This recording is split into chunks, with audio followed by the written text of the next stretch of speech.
Marcos capítulo 6, depois de termos terminado o Talita Cumi lá, né, daquele momento lindo, da cura, da filha de Jairo, hoje começa um novo momento, Marcos 6, então verso 1 diz assim: Jesus saiu dali e foi para a sua cidade, acompanhado dos seus discípulos. Quando chegou o sábado, começou a ensinar na sinagoga e muitos dos que ouviam ficavam admirados.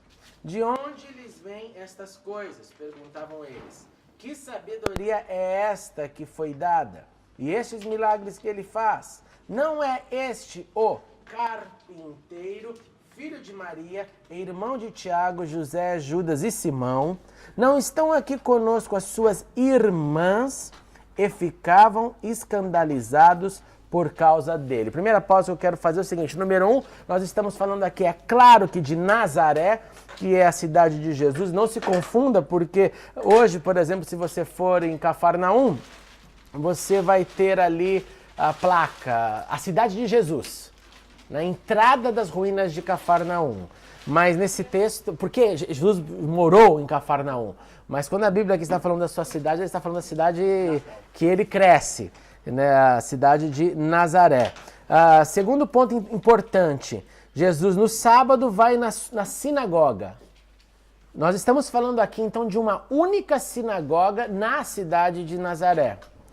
Nazaré, nessa época, com certeza só tinha uma sinagoga. De modo que essa era a sinagoga que Jesus frequentou. A sinagoga que a família de Jesus participava e atendia. Aí, por isso que vem essa pergunta, de onde vem isso, essa sabedoria que lhe foi dada?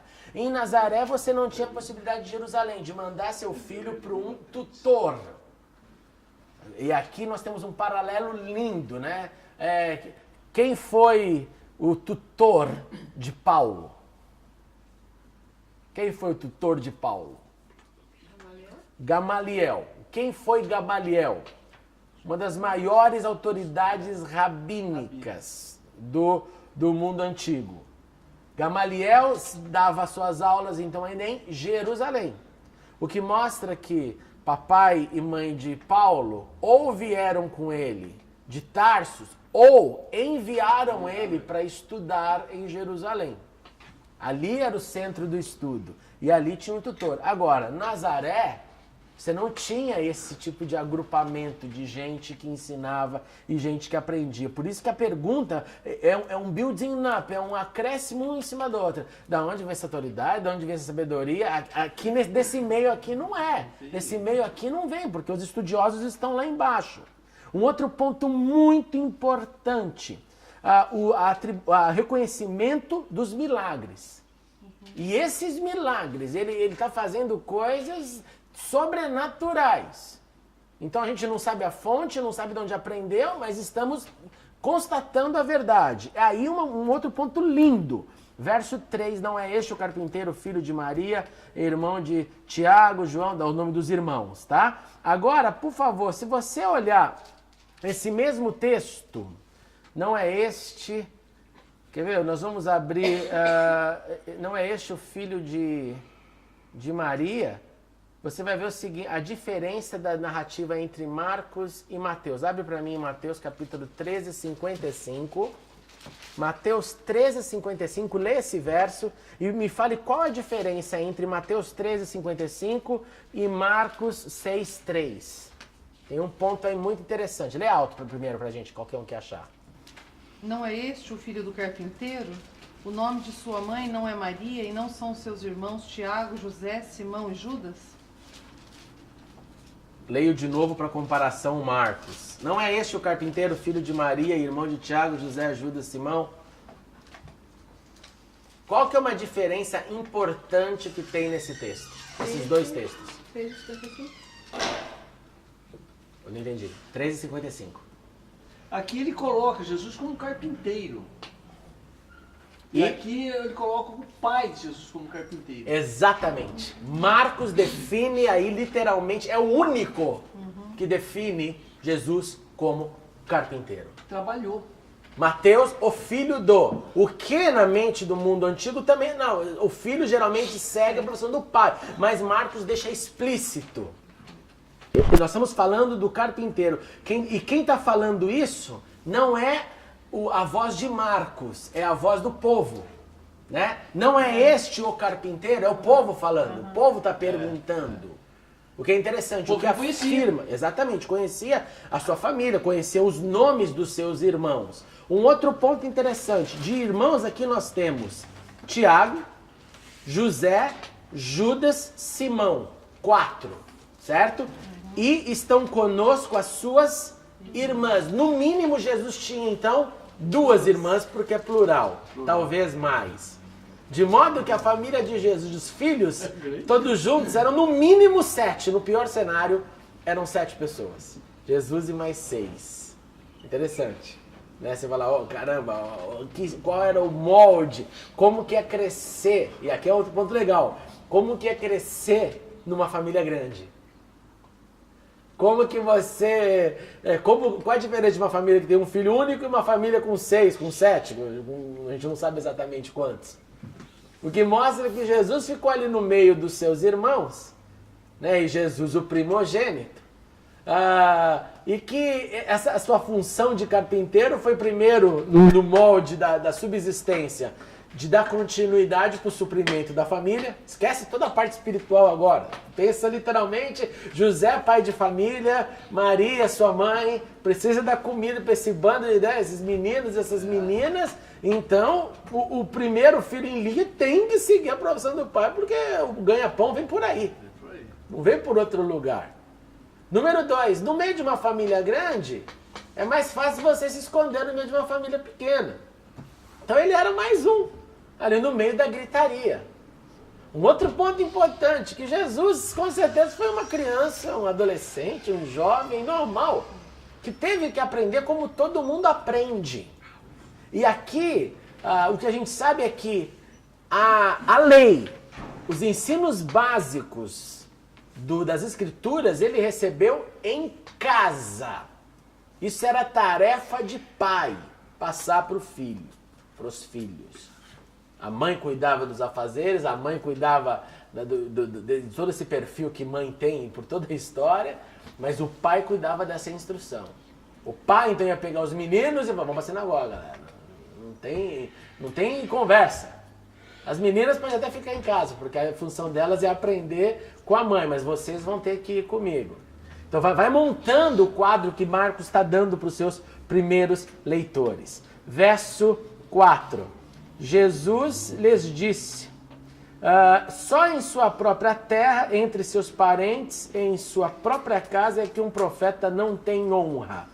E não pode fazer ali nenhum milagre, exceto impor as mãos sobre alguns doentes e curá-los. E ficou admirado com a incredulidade deles. Isso era uma outra frase também comum no mundo antigo, esse reconhecimento que no meio de onde você vem a coisa é mais difícil para você fazer as suas performances. E isso é muito comum em qualquer meio, no meio familiar. Por isso que o primeiro lugar que uma pessoa tem que obter o reconhecimento é dentro de casa e não fora. Por isso que a Bíblia diz isso, se você não consegue administrar a sua casa, não queira administrar as coisas de Deus. Porque se você não consegue ser notado por aqueles que andam com você 24 horas, como você vai querer ser notado por aqueles que andam com você 2, 3 horas durante a semana em algum lugar, em algum ambiente público? Jesus atesta isso, que eu acho muito legal. Ali no ambiente dele, as pessoas tinham dificuldades de recebê-lo. Não só dificuldade, mas a razão das pessoas impedia que elas vissem Jesus de outra forma. Porque qual que é a razão? Aqui não tem escola rabínica, aqui não tem mestre, aqui a vida é mais simples, e ele está aqui, ele que fez a minha cadeira, a mesa de casa foi ele que fez, ele é uma pessoa normal. Só que agora ele veio com esses superpoderes. Desde que ele deixou o papai e mamãe, saiu para curtir o mundo, foi para o mundo, foi para Cafarnaum. E voltou de Cafarnaum, agora ele volta com esses poderes. Não é impressionante você imaginar isso? Depois que você sai de casa, você volta fazendo milagre? Antes de casa você não fazia milagre, mas depois que você sai... É um negócio muito legal de você imaginar a volta e esse primeiro encontro do povo com o carpinteiro que fez a mesa lá de casa. Um outro ponto que eu quero só lembrar da questão da carpintaria. Lembre-se, como eu já falei algumas vezes no passado, em outros momentos. Carpintaria ali é associação de pedra e madeira, e não só madeira. Meio pedreiro, né? Meio pedreiro. Mistura, né? Mistura os dois. Na casa vai ser feita, lembra do exemplo de Jesus? A casa firmada na rocha e a casa firmada na areia. Literalmente é uma alusão não só do terreno, mas que a casa é rocha sobre rocha. É rocha sobre rocha. E aí o telhado vai por madeira, na porta vai por madeira. Mas é os dois, então ele tinha que manjar das duas coisas. Era um pedreiro da época. Ok? Vamos lá, verso 7. Então Jesus passou a percorrer os povoados, ensinando, chamando-os 12 junto para si, e enviou-os 2 em 2, e deu autoridade sobre os espíritos imundos. Marcos começa a falar de Jesus, um Jesus que fala de boas novas, e um Jesus que logo no primeiro capítulo de Marcos já tem endemoniado aparecendo. Uma das primeiras revelações de Marcos é Jesus estava na sinagoga e o demônio gritou. E eram muitos, não fala primeiro quantos eram. Passa um pouquinho depois, o que vai acontecer? Vem a legião, lembra? De novo, endemoniado. A terra estava infestada de endemoniado naquela época, como em todas as épocas. E aí Jesus dá autoridade para eles sobre os espíritos imundos. Essas foram as suas instruções. Não levem nada pelo caminho, a não ser um bordão. Não levem pão, nem saco de viagem, nem dinheiro, nem seus cintos. Em seus cintos. Calcem sandálias, mas não levem túnica extra. Sempre que entrarem numa casa, fiquem até ali partirem. E se algum povoado não o receber, nem os ouvir, sacudam a poeira dos seus pés quando saírem de lá, como testemunho contra eles. Eles saíram e pregaram ao povo para que se arrependesse. Expulsavam muitos demônios e ungiam muitos doentes com óleo e os curavam. Número 1, por que a técnica do 2 em 2? Naquele mundo, para você fazer uma acusação ou uma afirmação, você precisava de testemunha. 2 a 2, um testemunha, um confirma o que o outro está fazendo. Número 2, autoridade contra os espíritos imundos, só Jesus só pode dar. O que teve de gente que já apanhou de demônio, o que teve de gente já que o demônio chegou na hora da expulsão, fala, mas você veio aqui, uma meia boca, o que você está fazendo aqui? A gente ouve casos e mais casos o tempo inteiro sobre isso. Né? Por quê? Porque os espíritos malignos, eles são seres, eu quero chamar a nossa atenção sobre isso, eles são seres, literalmente seres milenares. Você imagina que uma entidade, seja ele qual for, ou ela qual for, eles conhecem toda a história da humanidade. Um demônio pode ter visto o faraó lá na época de José, e está ainda em operação agora, porque demônio não morre. E vem o filhinho dele, o capetinho, vai ficando pequenininho, grande, e assume o lugar do pai. De modo que você já pensou que no mundo espiritual existe esse conhecimento deles, do comportamento humano. Eles sabem como o ser humano é. Quando o ser humano começa com uma tendência, aí que é o poder da tentação. Começa, já sabe, a gente está vendo esse ser humano fazendo isso aí, já faz milênios que a gente está vendo, é tudo igual. Alguém, por favor, lá. É tudo igual. E essa é a força da capetologia, se eu posso dizer. Porque eles conhecem. Um outro ponto que eu quero fazer interessante é que realmente eu acredito que demônios são territoriais. Eu acredito nisso. Baseado até nas palavras de Paulo, nos principados e potestades. Principados tem a ver com regionalismo. Tem a ver com região, tem a ver com geografia. Então, um demônio pode estar aqui atuando de uma forma e em outro lugar atuando de uma outra forma completamente diferente, porque lá é assim que opera. Eu vou dar um exemplo para vocês. Se você, por relatos que eu já ouvi, o endemoniado, geralmente na África, no continente africano, é muito similar a um endemoniado em terras brasileiras. Por quê? Porque existiu um fluxo tremendo ali. A gente sabe até na própria história que aquilo que eram entidades afro, quando vieram para o Brasil, foram incorporados os nomes dos santos da igreja do catolicismo romano. As manifestações são similares. O povo tem uma certa similaridade, ou uma influência de um para o outro. Agora, você vai em um monte de lugar. Aqui na Inglaterra, por exemplo, eu convivo com pessoas, vocês sabem disso, dos seus 60, 70 anos, e que demônio é uma coisa que nunca viram, que nunca não tem nem ideia, é um artigo arqueológico. Você fala com muitos, por exemplo, americanos, não sabe o que é isso, não. Isso é coisa lá de povos primitivos. A gente tem que ir para Papua Nova Guiné, um missionário que vai lá, talvez ele encontre alguém. Ou foi para algum lugar remoto lá do Haiti. E lá no Haiti tem voodoo, voodoozinho conhecido lá. Que tem a ver o quê? Com toda a influência também africana. Que leva esse culto, essa prática do voodooísmo. Agora, aqui na Inglaterra você não vê isso. Você vai num centro espírita, por exemplo, aqui na Inglaterra, vai estar todo mundo quietinho, bonzinho. Vai estar todo mundo sentado, sentindo as energias, as vibrações. Um minutinho. Esse que é o chamado espiritualismo aqui. Por quê? Entre muitas razões, eu acho que a principal é que eu acho que não daria ibope aqui se começasse a rodar baiana e tocar o atabaque. Isso aí não dá pra gente. Não é da cultura. Não é. Mesmo sendo afro. Mesmo sendo, não é pra gente isso aqui. Agora, por exemplo, no Brasil a gente sabe que tem que tocar os tambores. Fala.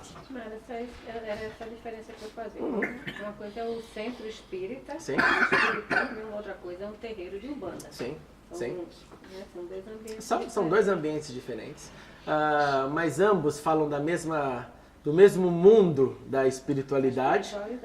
Com práticas, vamos pensar assim, com a forma de alcance diferentes. Agora, mesmo que se aqui tivesse a manifestação desse outro lado, não teria ibope. E as pessoas chegariam até com muita descrença, com muita frieza, tipo, o que está acontecendo aqui? A pessoa aqui falando uma voz grossa, é um pensamento mais inquiridor, mas o que acontece? O que aconteceu com você? Por que você estava falando grosso, com o cachimbo na mão? Educação Não dá para entender, não dá para você falar normal e... Então eu até costumo desenvolver essa tese, né? Que eu acho que na verdade que no primeiro mundo talvez o principal deve ser muitos demônios educados, quietinhos, que nunca dão grito. São verdadeiros intelectuais, demônios intelectualizados, porque eles não precisam. Eles agem de outra maneira. Né? Outra maneira. É outra estratégia. Outra maneira. Por que eu estou falando tudo isso? Porque Marcos não apresenta demônio intelectual. Marcos não apresenta demônio low profile. Em Marcos, o primeiro evangelho, demônio é escandaloso. Demônio é barulhento. Ele está gritando, ele tem violência, ele ataca. Isso que ele dialoga, ele fala, é isso que acontece. De modo que causa muito maior espanto. E aí precisa, sim, disso que a gente leu. Jesus deu autoridade para expulsar os espíritos imundos. Jesus teve que literalmente transferir a sua autoridade, ou repartir a autoridade. A gente sabe que isso vem através do Espírito Santo.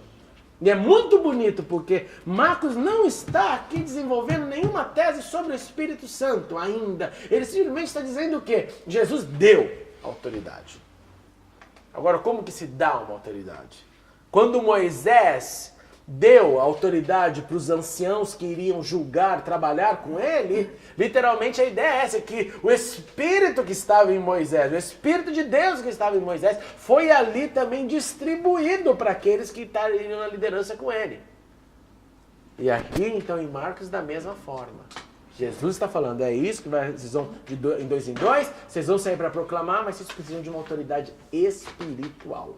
Vocês vão se deparar aí com esses seres, que já desde o primeiro capítulo eles estavam em operação.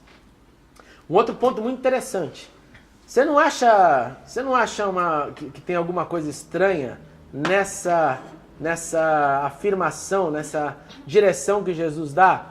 Não levem túnica extra. Não levem túnica extra. Não levem pão. É fácil de se entender. Você vai depender da minha provisão. Eu vou dar comida para vocês. Eu não dei no deserto pro povo de Israel? Dei. Vou dar para vocês o pão. Fica tranquilo. Não precisa levar mala cheia de comida, não. Primeiro, porque vai ser perecível. Você vai estar na viagem, não tem geladeira, não vai ter jeito. Segundo, é porque eu vou prover para vocês, tá? Nem saco de viagem, nem dinheiro, não tem provisão nenhuma. Tem que ir só com o corpo e com a coragem, com a autoridade de Deus. E vocês vão ser recebidos em casas, e essas casas vão acolher vocês. Sempre que entrarem numa casa, verso 10, fiquem ali até partirem. Não é para ficar pulando de casa em casa. Por quê? Porque eu podia ter ido na casa do Roy e a comida lá não tá muito legal. Imagina a Maria Rosa chegou lá, né, vendo, vai a comida. Ela vai lá na Sandra, a lasanha, aquela comida aiada maravilhosa, em nhoque, tô com saudade. Sabe? Aí ela fala assim, deixa eu mudar de casa. Não, Jesus fala, não vai mudar. Se a comida lá estiver ruim, você vai ficar lá e vai dar testemunho comendo comida ruim e feliz. Não vou te dar essa opção de você ser comprado, nem por estômago, nem por melhor propriedade. Aonde você entrar e a pessoa te receber, você permanece. Por que Jesus está dizendo isso? Porque é sabido que naquele mundo, falsos mestres, que misturavam às vezes filosofia, judaísmo, saíam para ensinar e eles procuravam as casas que tinha comida melhor, um ambiente melhor. Então, se ele chegasse lá e não fosse legal, opa, melhor, eu acho que eu tenho que partir amanhã.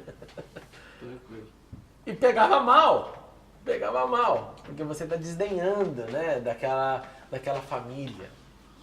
Você não está sendo grato. Agora, esse é o segundo ponto. Agora o terceiro, não levem túnica extra. É uma alusão à prática do deserto. O que era a prática do deserto? A túnica extra aqui não significa que você quer ter uma troca de roupa. Saúde! Você quer ter uma troca de roupa. Você vai tomar banho, põe a outra túnica, lava, seca no sol, põe de volta. Túnica extra aqui era comportamento para enfrentar o frio.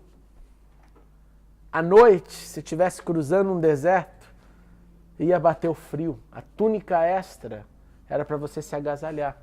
Era para, no caso da temperatura, mudar. E Jesus fala, não. Por quê? Porque assim como ele falou, não se preocupe com o pão que eu vou prover, eu vou cuidar também do corpo de vocês.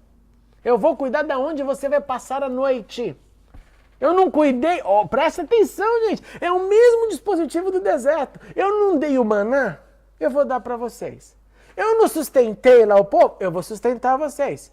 Eu não cuidei das sandálias que não se gastaram, então vocês vão usar sandália. É igual, é o eco do deserto. E nem com frio você se preocupe, porque eu vou cuidar também da temperatura, senão eu vou pôr você num lugar quentinho, fique tranquilo. Seguindo,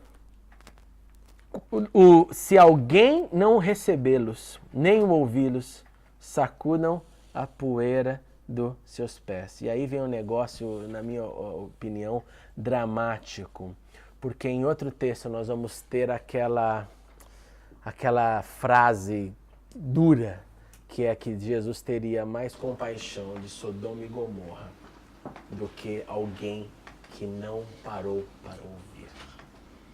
Então tenta imaginar o nível de autoridade desses emissários. Jesus deu autoridade, eles têm as boas novas, que é isso que é o que eles carregam, e eles têm o poder de levar alguém que não o aceitou, não o recebeu, não o ouviu, a encontrar com o julgamento, e que esse julgamento, Jesus demonstra que vai ter mais misericórdia de Sodoma e Gomorra. Abre lá, por favor, Mateus 10, 15, para você ver. Sodoma e Gomorra do que quem fechou a porta para o Evangelho. Você lembra o que acontecia em Sodoma e Gomorra? Lê para mim, Sandra, 10, 15. E eu lhes digo a verdade, no dia do juízo haverá menor rigor para Sodoma e Gomorra do que para aquela cidade. Caramba, o que aconteceu em Sodoma e Gomorra? Você lembra disso? Ló tá lá naquela situação, e ali vendo, oferecendo as suas filhas para os homens ali pegarem dela. Paz, servo de Deus, sai daqui. Um lugar terrível. Um lugar terrível. Lugar que a ira de Deus chega num ponto que vai ter que destruir tudo isso aí. Jesus fala, olha, quem não ouviu vocês, eu vou ter menos misericórdia daquele povo lá que eu destruí do que desses que não escutarem. Por favor, presta atenção. Eles estavam transmitindo as boas novas. As boas novas eram faladas como boas notícias, positivo, ou as boas novas eram faladas deixando com que as pessoas sentissem que elas precisavam se arrepender. As duas formas de boas novas que Marcos fala no capítulo 1. Pregava as boas novas ou pregava as boas novas falando sobre o arrependimento. Marcos 1. Jesus aqui agora fala, vão, vocês levem as boas novas, tem um certo, um code aí de como se portar, como agir, tem autoridade espiritual para vocês vão na autoridade do Senhor e tem juízo para quem não ouvir vocês. Tudo bem? Tudo bem até aí? Pergunta, qual a diferença dos dois pra gente? Qual a diferença? Nós temos o mesmo chamado. Passe as boas novas. Passe as boas notícias. E as boas notícias, primeiramente, eu entendo simplesmente o anúncio. Segundo, levem as pessoas, seja lá quem for, a assumirem responsabilidade da sua vida. Qual que é a responsabilidade da sua vida? Você pecou, meu. Porque todo mundo pecou. Não é que você pecou, que você é mal. Todo mundo pecou, eu também. Todo mundo carece da glória de Deus. Segundo ponto. Se eu não falar, se eu pegar isso como um documento fechado e falar, não vou, essas boas novas vão ficar comigo, o que eu estou fazendo? Eu estou colocando, eu estou transferindo uma possibilidade também de juízo. Deixa eu dar um exemplo bem facinho para a gente nunca mais esquecer. Imagina se você recebe uma carta, se tem uma carta para você e essa carta está escrito lá, você acaba de ganhar 3 milhões de libras. Imagina, que chocante. Né? Resolveria muitas coisas, né? Uma casa, uau, 3 milhões de libras. Muita coisa legal. Só que essa carta nunca chegou até você. E essa carta está escrita assim, para você receber o dinheiro, você tem que levar essa carta no banco mais próximo e sacar a grana. Imagina uma outra carta agora, a carta diz assim, você tem 1 mês de vida. Você vai morrer, aproveite bem. Aproveite bem, lembra lá do caso de Isaías, né? Põe sua casa em ordem, cara. Você está indo para o espaço. Você vai morrer, meu. Imagina então essas duas ilustrações. Uma carta é um benefício, 3 milhões de libras. A outra carta é um benefício da consciência, 30 dias para viver, nada mais. No 31º você morre.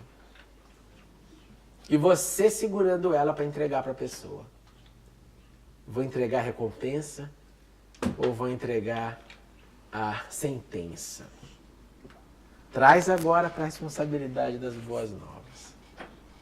Não é mais ou menos o que a gente tem nas mãos como poder, como emissários das boas novas?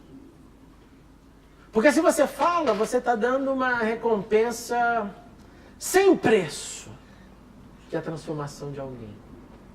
Que é Jesus entrando na vida de alguém, fazendo morada, e não tem coisa mais linda nesse mundo, não deve ter adrenalina maior nesse mundo, de você vibrar e imaginar que alguém pode ser transformado, e se olhar no fundinho do olho da pessoa e falar, essa pessoa foi transformada.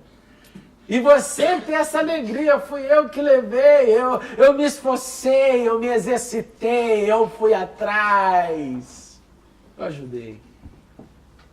E o contrário disso, também é uma verdade, só que é uma verdade tenebrosa. Essa pessoa foi para o espaço. Essa pessoa morreu. e eu não fiz nada. Eu vi o testemunho de um pastor que recebeu um telefonema de uma pessoa pedindo ajuda. E o cara falou, eu estou precisando de ajuda. Eu estou mal. Eu estou muito mal. Eu preciso de você aqui agora. E ele simplesmente não ouviu.